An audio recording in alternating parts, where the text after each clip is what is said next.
दोस्तों, आज के दौर में एटीएम कार्ड और डेबिट कार्ड ने हमारे जीवन को बेहद आसान बना दिया है। आजकल डिजिटल और प्लास्टिक मनी का जमाना चल गया है दोस्तों, जिन्होंने हमारे जीवन में बहुत सी सुविधाएं हमें प्रदान की हैं। एक समय था जब हम लोग कैश कैरी किया करते थे। कैश का झंझट इतना होता था कि कभी पर्स में भर भर के पैसे रखने पड़ते थे और कभी बीवी से छुपाने भी पड़ते थे। जी हाँ, यह सच है। बीवी से पैसे छुपा कर रखना भी एक बहुत बड़ा चैलेंज था दोस्तों, मानो या ना मानो, लेकिन ये सच है। लेकिन आज के दौर में एटीएम ने हमारी जिंदगी को इजी बना दिया है और अब तो पेटीएम, यूपीआई और ऑनलाइन कार्ड शॉपिंग जैसी चीजें आ गई हैं, जिसने सारे के सारे प्रोसेस को ही बदल कर रख दिया है। आपको यह जानकर भी हैरानी होती होगी कि दोस्तों ये छोटा सा कार्ड आखिर इतनी डिटेल, बैंक का नाम, पता, अकाउंट नंबर, आईएफएससी कोड इत्यादि अपने आप में कैसे समेटे हुआ है। किसको कितना रुपया दिया और किससे कितना लिया, कितना पैसा कट गया, सब कुछ डिटेल इस कार्ड में है। लेकिन क्या आपको पता है दोस्तों, एटीएम कार्ड बनता कैसे है, कहां पर इसकी मैन्युफैक्चरिंग होती है और किस तरह से इसको बनाकर आपके हाथों में सौंप दिया जाता है। आज अपनी इस वीडियो में हम यही जानेंगे दोस्तों। स्वागत है आपका क्विक ज्ञान हिंदी में, जहां हम इंटरेस्टिंग और इन्फॉर्मेटिव वीडियोस लेकर आपके सामने आते हैं। तो चलिए शुरू करते हैं। दोस्तों, क्या आपको पता है कि दुनिया का पहला एटीएम लंदन में जॉन शेपर्ड नाम के एक व्यक्ति द्वारा 27 जून 1967 को बनाया गया था।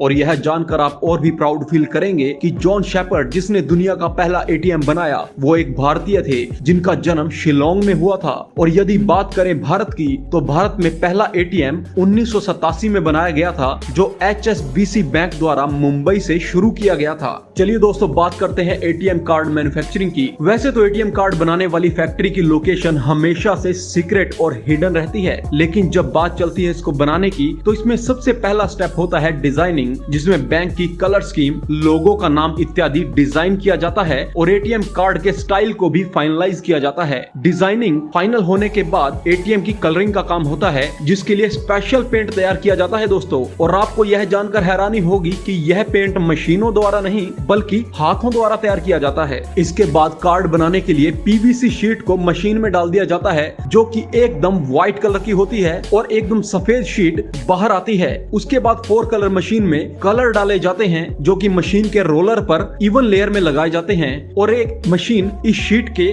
ऊपर इन कलर्स को फैलाती है ताकि कार्ड की मोटाई बराबर रहे। इस सारे प्रोसेस को सीसीटीवी कैमरा द्वारा मॉनिटर किया जाता है दोस्तों, ताकि एटीएम कार्ड बनाने में छोटी सी भी मिस्टेक न हो। डिजाइनिंग पार्ट में एक बहुत ही महत्वपूर्ण चीज है, यह है कि हर एटीएम कार्ड में कुछ सीक्रेट डिजाइन होते हैं जो कार्ड को बाकी बैंक के कार्डों से यूनिक बनाते हैं और इसके द्वारा ही इस कार्ड की हैकिंग थोड़ी मुश्किल हो जाती है। इस बात पर भी ध्यान दिया जाता है कि सब के सब कार्ड डायमेंशन और डिजाइन से एक जैसे हैं या नहीं। इसके बाद इसे अल्ट्रा वायलेट लाइट में चेक किया जाता है, जिसमें कि कार्ड के ऊपर प्रिंट सीक्रेट डिजाइन सामने आते हैं, जिन्हें अच्छी तरह से चेक करके अगले प्रोसेस के लिए भेज दिया जाता है। इसके बाद सिलसिला शुरू होता है असली काम का। आपके कार्ड पर आपका नाम, बैंक डिटेल, सीवीवी कोड इत्यादि लगाना और साथ ही लगती है मैग्नेटिक स्ट्रिप, जिसके अंदर होती है सारी जानकारी और जो कि करवाती है आपको ऑनलाइन शॉपिंग। जी हाँ दोस्तों, यही मैग्नेटिक स्ट्रिप है जो आपको स्वाइप करने पर ऑनलाइन शॉपिंग की सुविधा प्रदान करती है।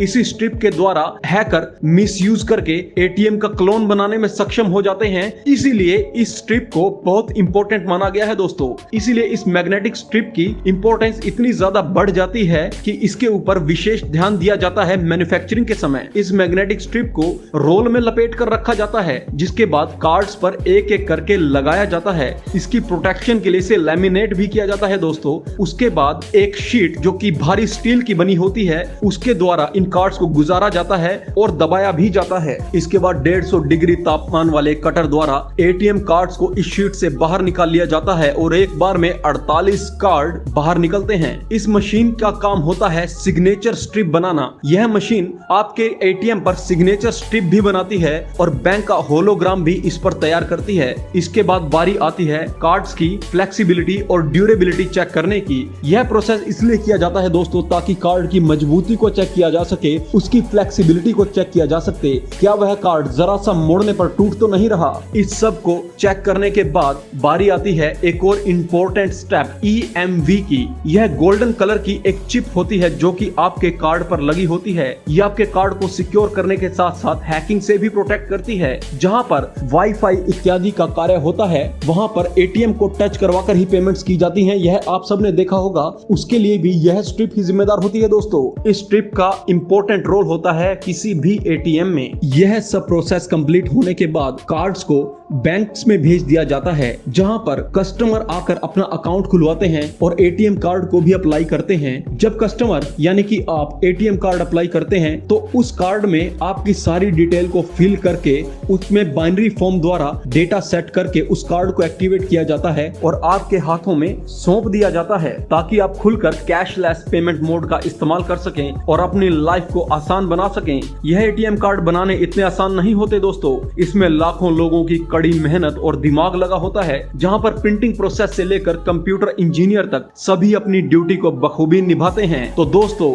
इन सब के लिए एक लाइक तो बनता ही है। तो यह थी दोस्तों ATM कार्ड मैन्युफैक्चरिंग की कहानी। सारी जानकारी आपको हमने प्रदान की है क्योंकि आप जिस ATM को यूज कर रहे हैं आपको भली भांति पता होना चाहिए कि वह किन किन प्रोसेस से गुजर कर आपके हाथ तक पहुंचा है। तो दोस्तों वीडियो पसंद आया हो तो लाइक और शेयर जरूर करें, चैनल को सब्सक्राइब करना न भूलें और ऐसी ही इंफॉर्मेटिव और इंटरेस्टिंग वीडियोस के लिए बेल आइकन को जरूर दबाएं।